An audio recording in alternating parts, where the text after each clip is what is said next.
It's October 21, 2009. Two senior pilots prepare for a routine flight from San Diego, California, to Minneapolis, Minnesota. This trip normally takes just over 3 hours. In the left seat sits a 53-year-old veteran captain with over 18,000 flight hours. Almost half of that experience was gained from commanding aircraft similar to the A320. He'll be the pilot flying for this trip. The first officer, age 54, brings a similar depth of experience, nearly 14,000 hours total, with over 5,300 specifically in this aircraft type. The first officer will be pilot monitoring.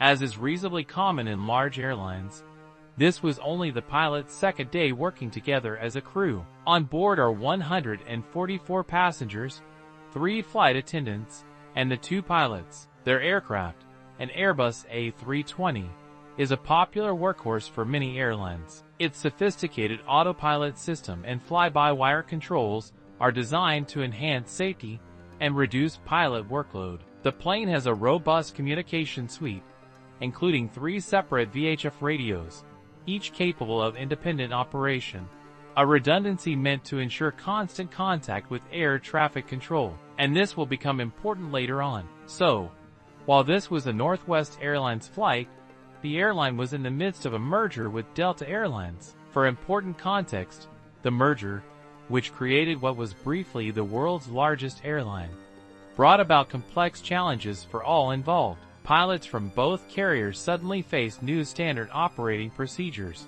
and different flight deck protocols. They had to adapt to new procedures every 2 months as the changes were gradually phased in. Among these changes was a new computerized flight crew scheduling system that would soon play a role as this story unfolds. At 4:59 p.m., Flight 188 had a normal takeoff from San Diego. It climbs to its cruising altitude of flight level 370, or 37.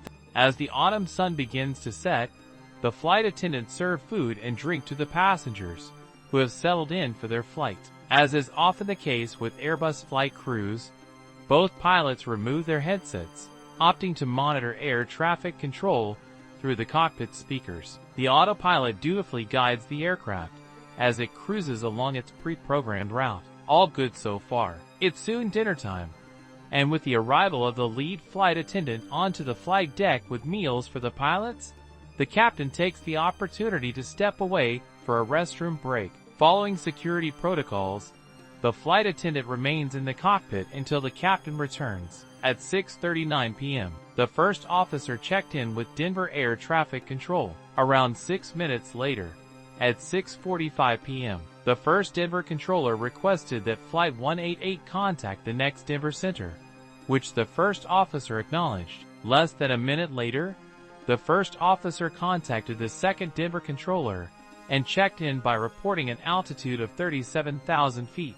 This was acknowledged by the controller. With the captain's return to the cockpit, he and the first officer started discussing recent changes to their airline's preferential bidding process. It's during this time that the controller at Denver Center had to repeat a transmission to the aircraft on the Denver controller's second attempt to reach Flight 188 and have them switch over to the next Denver Center on 132.17 MHz.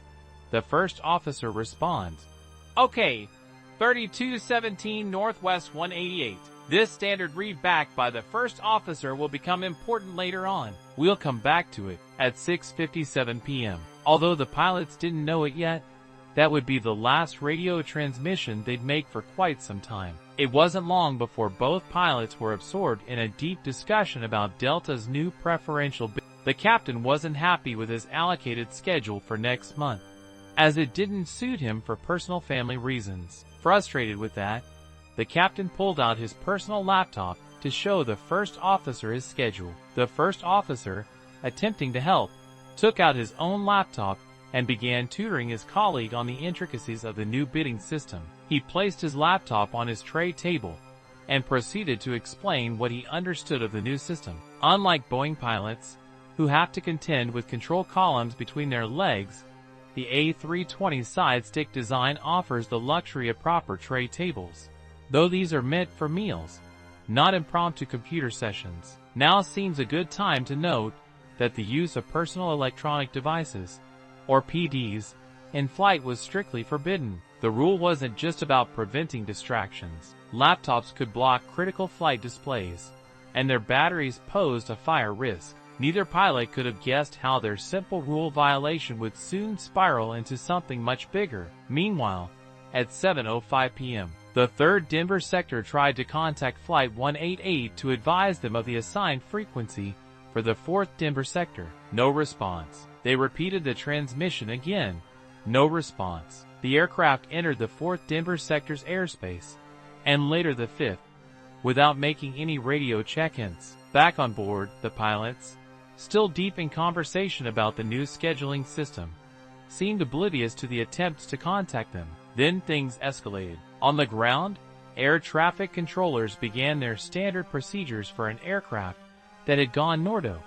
No radio communications. Denver Center controllers attempted multiple radio calls. By 7:24 p.m., Flight 188 had been radio silent for 27 minutes, quietly crossing through sector after sector of airspace. The 5th Denver controller, realizing something wasn't right, called Minneapolis Center to check if the aircraft had made. When Minneapolis confirmed they hadn't heard from the aircraft either, Denver tried reaching Northwest's dispatch office, but even this proved challenging.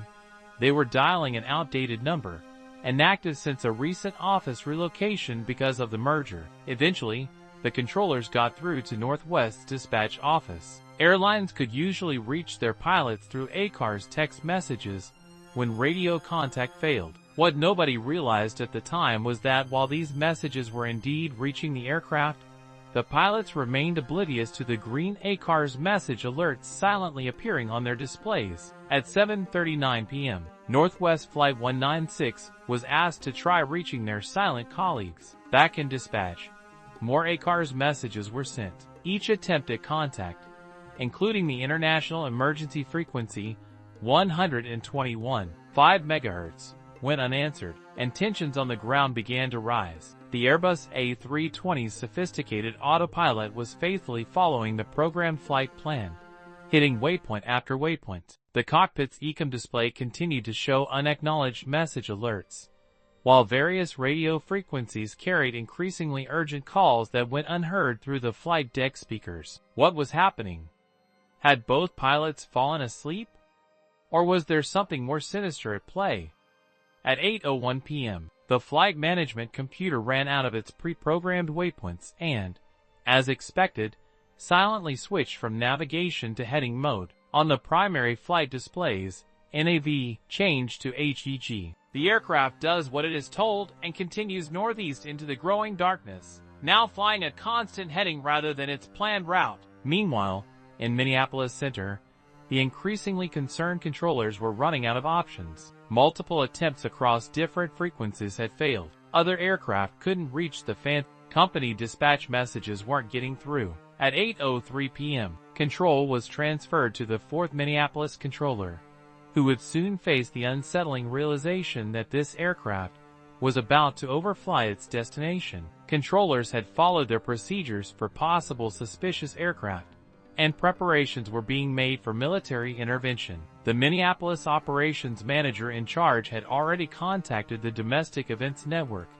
and fighter aircraft were being readied for intercept. Also, the Situation Room at the White House was informed. On the flight deck, the conversation about crew scheduling continued, both pilots unaware of the building tension their silence was creating. Neither noticed when their navigation displays showed that they had overflown Minneapolis St. Paul International Airport, their intended destination. The autopilot, designed with multiple layers of pilot alerting, continued to function exactly as designed. But those alerts were only effective if pilots remained engaged with their primary duty, flying the aircraft. Finally, a flight attendant called the cockpit, asking about their arrival time. This was the moment of realization for the pilots. With the spell of distraction now broken, the captain looked down at his navigation display and saw DTH to his left and OCAIR to his right. They had overflown their destination by over 100 miles. It was at this time,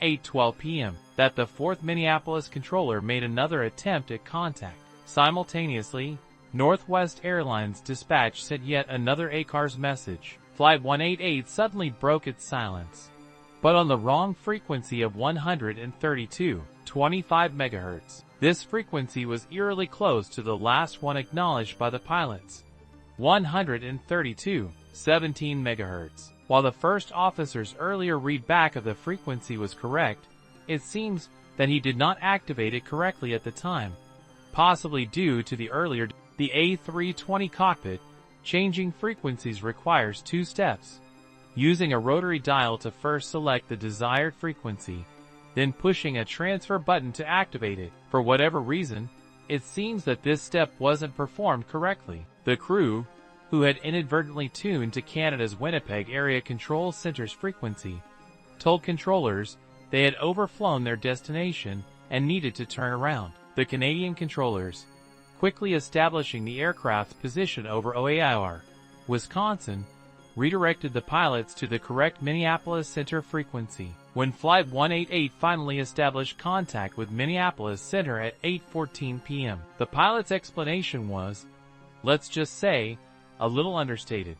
Roger, we got distracted, and we're over Minneapolis. We are overhead OAIR, and would like to make a 180 and new arrival from OAIR. What the pilots weren't aware of just yet was that this distraction had created serious security concerns 37,000 feet below them. During the 1 hour and 17 minutes of silence, the aircraft had triggered multiple layers of emergency response planning, and this would soon have significant consequences for the 2 pilots involved. More on that later. The controllers, still deeply concerned about potential security threats, needed to verify the cockpit was not compromised. The pilots assured them the flight deck was secure. There had been no security breach. I just have to verify that the cockpit is secure. It is. We got distracted. As they approached Minneapolis, controllers, still uncertain about the situation, had the aircraft perform some specific flight maneuvers to verify the crew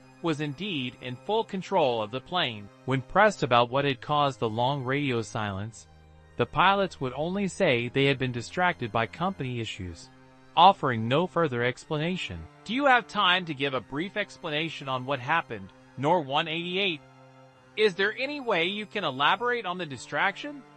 Just company. That's all I can tell you right now. They landed normally, over an hour late. Various agencies, including the police and the FBI, were waiting. Both pilots were immediately breathalyzed. A follow-up drug screening was performed for 5 major substances of abuse. All tests returned negative results. The NTSB's investigation documented how even highly experienced pilots with thousands of flight hours could become so focused on a non-flying task that they lost situational awareness, resulting in their aircraft, carrying 149 people, flying silently past its destination at 37,000 feet. According to the controllers interviewed, Nordo flights were common events, occurring several times per shift, with the standard response being to contact airline dispatch, after which pilots would typically re-establish radio contact. Though the airline requested a forensic examination of the laptops,